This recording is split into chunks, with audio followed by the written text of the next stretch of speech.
I want to pass around just some couverture first, just to give you an idea of, to just, I suppose, take what Karen was saying a step further. This is, yeah, sure. This is our raw product, I suppose. This will be explaining everything that happens before that, but if you have any questions I can answer as well. So, and then to follow on, I want to, well, I'll give you a minute I suppose, but bring it on! What follows is a little taster bar of tempered chocolate. So we can go through, I can, in my layman's terms, go through tasting. Or Julie, yeah, from the front, actually, I think, yeah. Okay. So, as chocolatiers, I suppose, the main thing we do, the first thing we do with our couverture, well, what we do anyway at Truffle Fairy, we make ganache for our fillings. What is that? Ganache is an emulsion of couverture and cream. I don't use butter, we don't add anything else except what flavours we're using. Our chocolates I don't have a sweet tooth, believe it or not. We don't add any invert sugar or glucose to extend the life. So that's where the booze comes in, but we'll talk about that later. And we also use spices, like chili is a great sort of preserver. But that one there is a 64%, it's a single origin Madagascar that we source. It's kind of, it's nice at this time of year, it's got sort of notes, but to taste, okay, first of all, to taste chocolate, I suppose, we taste with our eyes, so we see it. So this is why it's important as chocolatiers that our chocolates look good and that they shine. And you know what Karen's talking about, it's the look. So that's our first step. Then we, what's next then, I suppose, is the touch, the feel. So we feel it, and it's smooth. Then we break off a piece and we hear the snap. And the intensity of the snap will determine usually the cocoa content in the chocolate. So the higher the cocoa content, the kind of snappier it is. And then we can we touch it when we move it, we let it melt kind of in our fingers maybe, and we smell it. So before we pop it in, and we can the aromas are starting to come out because it's melting in our, in our fingers. And then we put it in and we let it just explode then in our mouth. Just let it melt and this is fine flavour chocolate. This is what we're about, I think, and that's what we're passionate about in the Truffle Fairy. And this is over the years I've learned. I didn't know anything about this, 10 years ago or even 9 years ago. This is what we're about now. What we want to educate ourselves and our customers about is fine flavour cacao, because if we don't, it won't be here. It won't be here in 10 years' time if we don't look after it, and if we don't look after the farmer who grows it. So that's what we're trying to do. So that was just a little introduction, I suppose, to the Truffle Fairy. We do a lot more. You have skipped so much and you're not finished yet. Can I just add something here for a second? Yeah. It's around the tasting, and this is something, one of the things I've learned as I sit through these talks is that I've got so far to go in terms of educating myself. I was sent some chocolates by Zotter Chocolate, who are a manufacturer in Austria. They said something on Twitter about would anyone like some chocolates. I said yes. They sent me some. There was What's no the reason for Twitter? fabulous. Yeah, they're in itself. There were instructions on it on how to eat chocolate, which I'd never seen before. And the instructions were you should let it sit on your tongue and start to melt, and then stick it to the top of your palate. So I tried this and pretty rapidly didn't try that and just ate chocolate. But took a photograph, and this is the point of it. Took a photograph of the chocolate and put it up on Twitter, and a girl called Jane responded and said, "Let chocolate sit on my tongue." That's like making a dog bounce a sausage on its nose without eating it.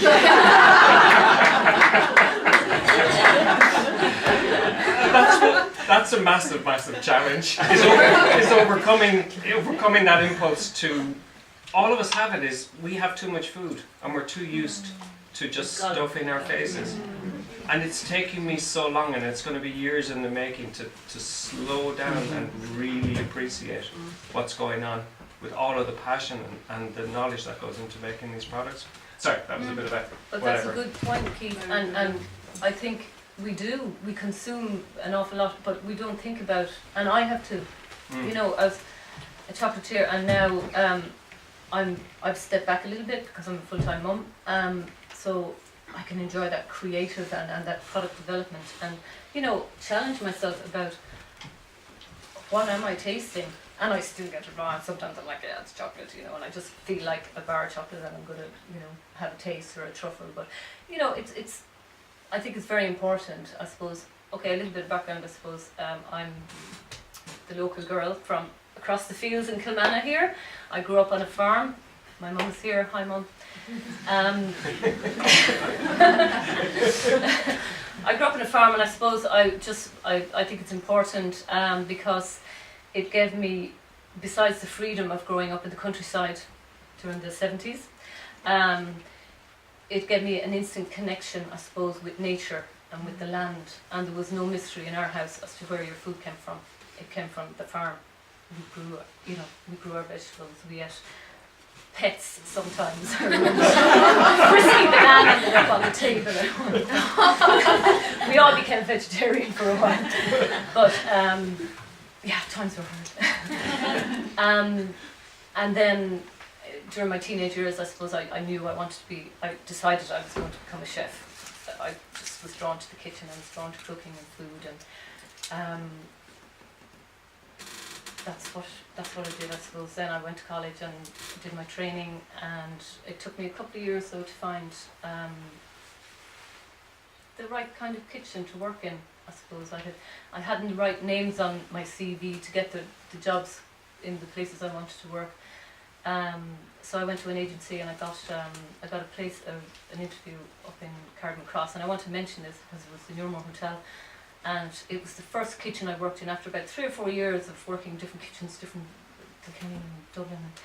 Just couldn't find my feet, but I knew I wanted to do this. But that little light wasn't light. It just needed to be ignited, and it was ignited up there because the executive head chef, Michael Rath at the time, was just, he was so passionate about what he was doing and the ingredients he was using, and it was just a great learning space, and that was the beginning of my career, I suppose, and my passion for food and good food, and that continued on. I worked around the world, I suppose, a few places, for about 14 years. And ended up coming back. I never worked in the pastry section. I never went near chocolate. I was up at the rough and tumble doing salsas and fillets, you know, because I didn't have a sweet tooth, so I didn't really gravitate towards there. But I suppose I always wanted to own my own restaurant or work for myself, I suppose. I don't take direction very well, I suppose.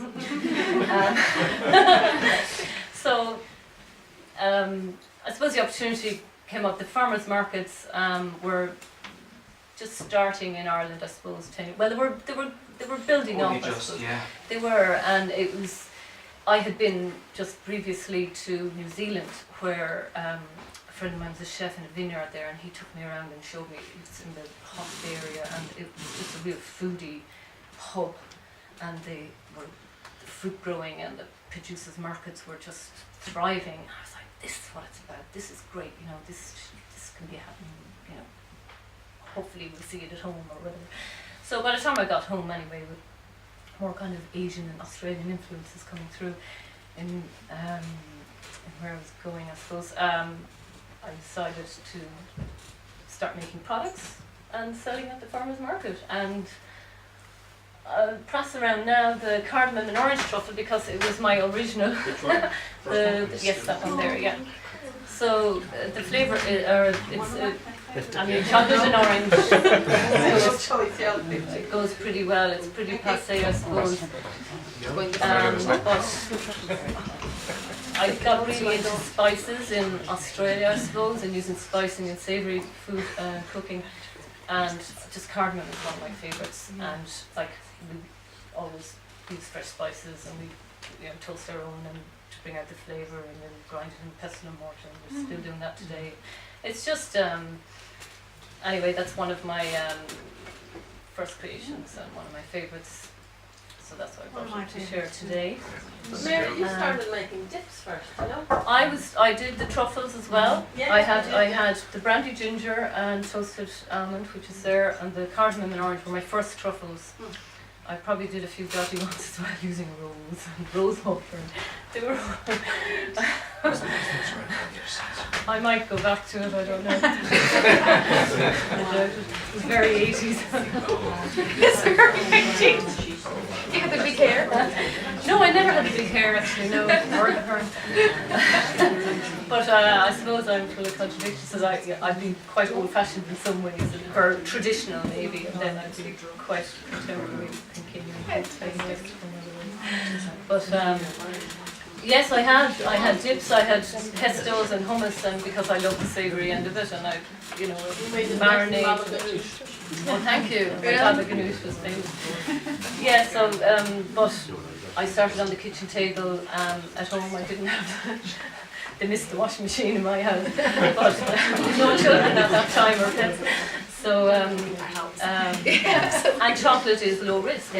It's a low risk product to make. So we're lucky that we can start on the kitchen table. But I did the savoury end, and it carried me. And it just after a couple of years, I suppose, of doing everything myself, which I have learned in recent years that you can't do everything yourself. So I dropped the savoury side, even because there's only so much you can do with hummus and learn about hummus, and, just as an example. But chocolate really interested me, and the more I discovered chocolate and tasted it and was looking for fine flavour and not just getting the mass-produced high quality couverture that seems to be everywhere, or in the mainstream market of even artisan producers, that it was bland. I couldn't make a bar with it. I didn't want to make a bar with it. So I suppose my journey then was, I went to France for a few weeks and I discovered Michel Cazal, and and he uses noble ingredients. And it's these kind of producers I was kind of looking for to use their products, because I suppose setting up the Truffle Fairy as well, and when I started employing people, that our ethos, because I worked so much overtime, I suppose, as a chef, I felt really cheated. I'm so time poor now. When I was younger, I didn't really care, but I worked. You're abused in the industry. I don't know if it still happens now, because I'm out of it for 10 years. But I worked an awful lot of hours, and you got your basic, you got your salary, and that was it. So I swore if I ever employed people that I wouldn't let that happen, and I don't expect anyone to work, and because you can't enjoy your job and you get burnt out, and it's the same for the cocoa farmer and the the abuses that happen within the chocolate industry as well. I'm not going to go into it, but it's very important for me to source then as much as I can the fine flavour and quality couverture chocolate, but with the ethical background, and that the company and the suppliers that we're using have the same sort of ethos that I have. How do you assess them? Is it through meeting them? Is it through building it's up through a trust? Is it yes, certification? yes, and it's their certification and one-to-one telephone calls. But it's difficult, and then you have to believe it, and you have. Do you believe? You have to take their word for it. But and that's the unfortunate thing. Like with yourself, you're lucky, I think. But hopefully you'll explain. This is what we're desperate to do, is to try and find, because I'd love to fly to Venezuela and fly to Yeah. Madagascar and, you know, all these places and meet the, you know, but we're, you know, I have guarantee, and I do believe that, you know, where I am sourcing and where we're getting our culture for now is completely above board, and, you know, the way they speak is the way, you know, what I believe. So, I don't know where that goes to. I'm sure you develop a sense, right? Like when you work with food long enough, there is a sixth sense that comes from discussions and trust and Yes. sense of aroma and taste. Yes, absolutely, yeah. And we do have to, you have to trust, so, and we do, yeah, it's, I suppose it's, I'm lost for words now.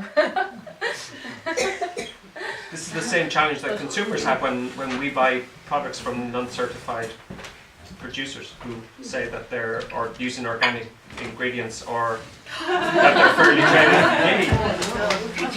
and yet they're not certified. And those of you who were at the most recently the roasters one will remember the conversation where certification is a pain in the head. It costs, I think, about €5,000 for someone to get fairly trade certified at an absolute minimum. As a producer, I don't know what the Well, this is what, 50,000. 50,000, which is horrendous. 50 to 100, easy. Yeah, that's crazy. and, you know, it's unfortunate that we live in a world where all trade should be fair trade.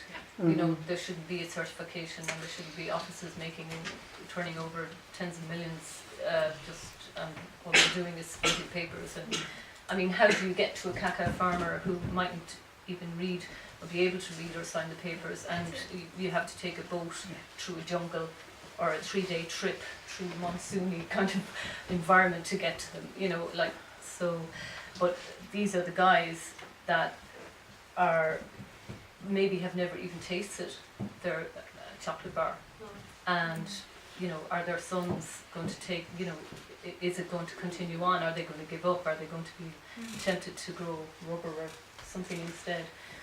Anyway, this is, I suppose, for the Truffle Fairy, what I want to do, and why I love the farmers markets and why we're still doing markets, and why when I did move from the kitchen table into our small little retail production unit kitchen in Thomastown, was not to put up a barrier between us and the customer. So we have a small little tiny kitchen which is too cramped for production, and we have a counter up the front where we display our truffles and our chocolates and other local products, and we have a hot chocolate cafe as well, because I love the whole idea of the whole Mexican chocolate. So I've got a chocolate menu when you come into the Truffle Fairy. It's not just a hot chocolate from powder. It's, and we have single origin hot chocolates. You know, so it's just different spices and using it, and white chocolate, hot chocolate. So, and we do serve organic coffee because I think that's important, and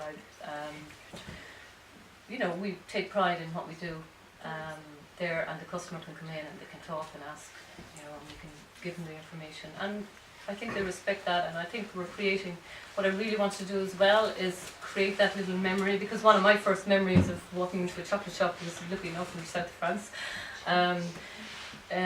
years ago, and just the aromas, and I was like, oh wow, this is what chocolate's about, big shards of chocolate spark coming out of it. It's like, snap it off, and it's like very expensive.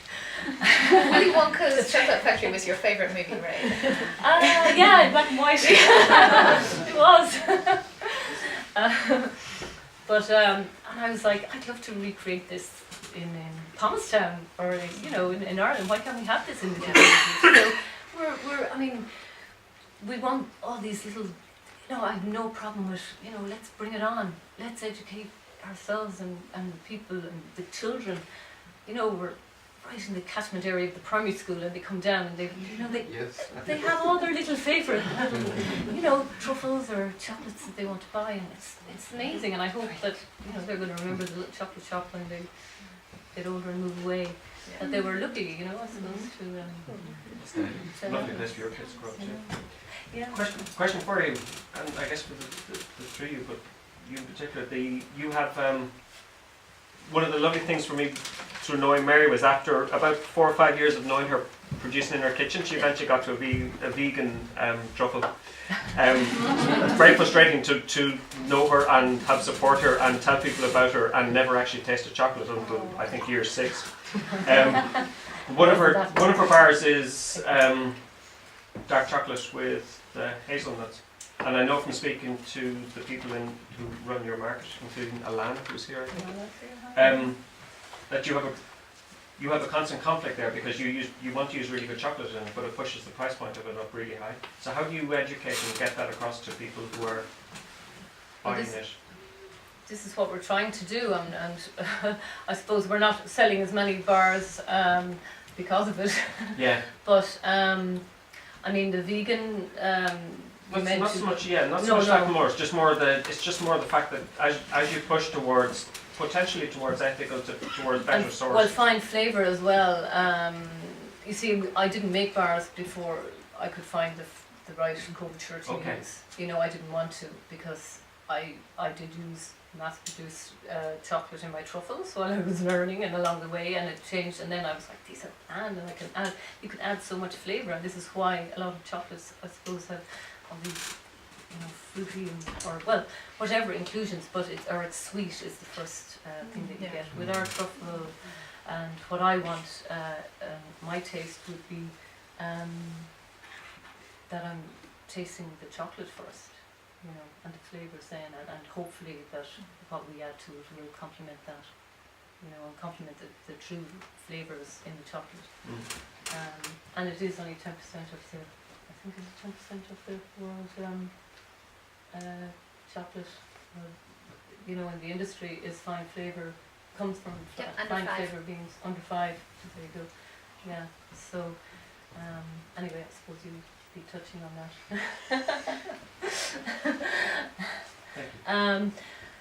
Yeah, well, Keith, I think as well, like our bars are very big, like we put them in a cello bag, I put a sticker on them, I'm still printing off labels on my computer. I'm so behind when it comes to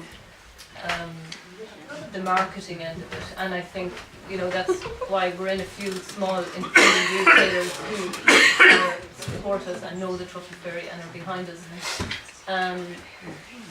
Like I haven't rolled out to places I would have on my list because I feel our packaging isn't there yet, or my marketing material isn't sort of quite there because, and you know, we'll get there, but you know, and we're quite slow on the social media end of things as well. You're still not on Twitter, are you? I have a Twitter account, yeah, but sure I don't tweet. A 2-year-old and a 4-year-old. But we will. You're a producer. Your role is to produce food. I mean, at heart I'm a chef, you see, that's it, and I'd love for, you know, the fairy, the magic marketing fairy to come along, maybe, but I wouldn't dismiss what you do on Facebook. I think you use Facebook. yes, I have a little help with Facebook as well, because Is this a cardamom and orange, this one? that there was the Something, yeah. the raspberry vodka, the vegan one for Keith, and for all the vegans in the audience. And all our dark chocolate is obviously vegan. Recently I started making, I actually can't call it raw chocolate cake anymore because I was actually, when I was researching this, I was reading about like raw movement and the raw cacao. We are raw. You are raw. So 48 degrees. but how do you Can you let the audience know what you're talking about? Because I think we kind of might have lost it a tiny bit. We'll talk Okay. trade after. Yeah. No, okay, yeah. Okay, so yeah, we've started doing a raw chocolate cake. Basically, I'm using cacao butter. Oh, that's gorgeous. Yes. Sorry. And you turn the brown. You know, using Majora's dates and The raw movement started here, hasn't it? Yeah. Yeah, I suppose, yeah. But I don't know if I can technically call it raw, but just because it is, I was told that the cacao butter is raw and the cocoa powder are those alkalis. So I'm not really sure if it, Depends if it goes through a chemical process or not. right, okay. So it's You can press it and put it in a centrifuge and it'll. yeah. And then the debacterializing of the cacao bean would be steam, I suppose. So I don't know how that affects the raw. Tastes good. It tastes good anyway, and you know, at the end of the day, it is about your taste and Where can one purchase your chocolate? pardon? Where can one purchase your chocolate? In Little Green Grocer in Kilkenny. Lots of interviews. If you don't live in Kilkenny, where can you If you purchase your don't chocolate? live in Kilkenny, we've recently rolled out in Butler's Pantry in all over Dublin. Nice one. Oh, right. And I kept that one quiet, didn't I?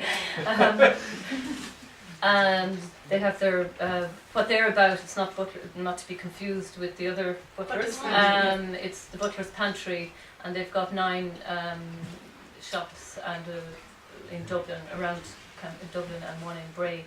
But they cook all their own home sort of cooking food, and they have little, deli sort of shops then that they supply or they supply home cooked meals, I suppose, and they have. Gosh, they'll kill me. But I've only been in one of them, so I suppose I need to find out. But they sell little arts products as well. So we're there, and interesting man down in Michael in the Wine Buff in Dungarvan in Waterford has been. I did a festival down there a couple of years ago, and he was really interested, and he wanted to stock our products in his the wine shop, and I was very slow to take it up, of course, and I was like, yeah, I'll get down to it or whatever. So I did start supplying him just with boxed chocolates, and I think he came up to see us, and he saw my display in Thomastown, and he kind of went, this is what I could do now down in my shop. So what he did was he went away and he got his friend or whatever to custom make like a smaller version of our actual display. And now he sources or he buys wholesale truffles from us, and he displays them out under the glass the same way as we have in the shop, and I send him the packaging, and he does the packaging, and he has a conversation with his customers, and it's right beside his till, and he does other kind of food as well in there, but it just works really well for us and for him. So it's another angle, it's another that can be repeated, but I just haven't got around to kind of getting more wine buffs on board. If Butler's Pantry is successful, how will you handle scaling up? The scaling up, well, I mean, next year we're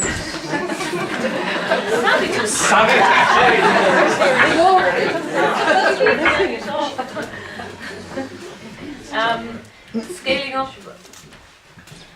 We're very caught for space. I think we just have to close the door to the customers.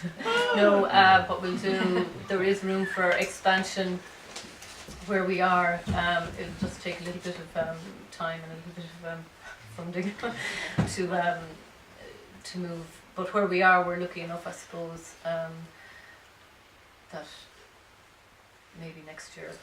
If you ran into, because of the constraint that you put on yourself, which is treating employees fairly around hours, would you have the possibility of increasing production within the same physical facility by either getting employees to work longer or to bring in shifts? No, I think we can. I've 2 full-time, like chefs or producer, chocolatiers. It's a very loose term. 2 fairies. They won't know. I don't think they would like to be called fairy. No, I don't think he is. Okay. I think we can do the production. Okay. We just need a bit of push, really, because we do an awful lot of we do baking as well, and brownies and cakes, and Okay. something can if the chocolates, the chocolates are number one, I Yeah. suppose. Yes, we do need more space. I did invest this year in a continuous tempering machine. It's 75 output an hour, kilo an hour, but it doesn't do 75 kilos an hour. But I don't have the space. It can, well, we've got a little enrobing belt as well, but I don't even have the space to I'd have to close shop. Yeah. And we do close for 2 days for production at this time of year. Yeah. So definitely need a new space, and production would, it could double or triple within the hours. It's just needs a little bit of focus and space and organisation. That wouldn't be a problem, but I mean the markets are quite labour intensive, I suppose, and especially for my husband. Yeah. Who works a full weekend in does it in Mary Market, so and we need to get that time back. So if wholesale, my aim was for the end of this year to have doubled retail sales, retail wholesale sales. We've come up a little bit, but I haven't got to where we wanted to come, but maybe next year. Do you sacrifice margin on retail into markets against the sheer labour intensiveness of? Yeah, but it was really important in building up, our product, and I think you need that connection with your customer. Yeah. I don't want to get too big either. I'm not really interested. I want a way of life around it as well, and as I can get back into it a little bit more as well, when family time allows, that it will be. I want to enjoy working it, and the education side of it, and I'm only starting to kind of really get into that now, and the fact of educating people, maybe going to workshops, and there's a whole different area, except it doesn't have to be production and selling all the time. There's a whole lot more to it, and a whole lot more that we can do in our little area without getting too big, because the market, how do you stand out on the shelf? It's like, do I really want to put all that money into just packaging? Yes, but it's about more than that as well. We're very stripped down. We're very, we probably haven't really branded yet, I suppose, in a way. But the brand you have is strong. Yeah. Yeah. It really The is. Truffle Fairy is, and the colours and that, but they're not. Well, there's our website is going to be up soon, and online e-commerce shop is Yay. coming. I just need to get behind the desk and do a little bit more, but the template is there. It's coming, so I have a designer working on that. Good. We're getting there. Any questions for Mary? Julie? Question not just for Mary, would you see chocolate as a new form of art in its own way? I remember a beautiful picture during Arts Week which is made of chocolate from Truffle Fairy, and your beautiful presentation there from Bean Goose. Is it an art form in its own right, do you think? I suppose Patrick Roger is the famous chocolate sculptor guy who's pretty amazing. It is creative art, absolutely an edible one. I did a collaboration with a ceramicist in Thomastown, and we had our chocolates and truffles in an art gallery, and that was an interesting exhibition. And I put tempered chocolate all over this big, huge canvas that hung on that was hanging. There was a couple of them, and we just like Cabernet or it's just whatever. I had a 10-month-old baby at the time, but it was art. Yeah, absolutely. Why not? There's so much we could do. I have my sister is an artist, and but we're very lucky in Thomastown as well. Marty and Framewell was up for, this was his idea, I think, to get these two creative people in one town to come together and put on an exhibition. But yeah, so I mean, you know, the rows of truffles and the things coming out of the wall. It wasn't very Patrick Rogers, but it was, you know, it was fun. Yeah, absolutely. There, Yeah. thank you very much. Thank you.